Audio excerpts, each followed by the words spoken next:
Let us talk now about the costs of data.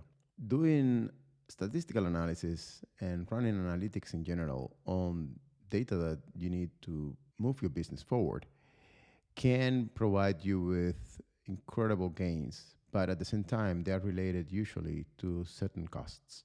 It is interesting or important to actually look at what are the costs associated with it. The main costs of creating data actually are related to the generation. We look in a previous video about gathering observational data or running experiments. Especially in the case of experiments, the costs of data could be significant. There are industries like the health industry where the cost of actually gathering data and running experiments, especially control experiments, can be quite expensive. Another source of cost might be the storage of data.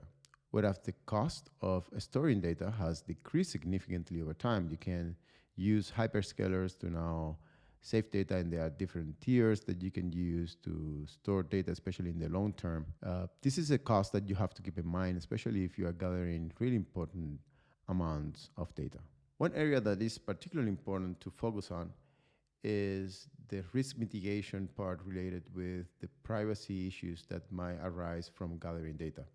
This might have, in the really long term, serious financial implications when gathering information in an organization. So it's important to follow the guidelines provided by the law so you can avoid and shield yourself from the risks of breaching any of the regulations. And this might happen sometimes even in ways that we are not really sure we are committing a breach. So you need the guidance of your legal department to make sure that you are compliant with the regulations of your jurisdiction. One aspect that is important in the area of privacy is that even if we are gathering data that is anonymized, still we could be able to identify individuals. This has happened before, and in order to avoid these issues, we need to work closely with our data science team to make sure that this is not the case. Finally, and I want to repeat this again, violations of privacy law might have huge reputational and financial implications for the organizations.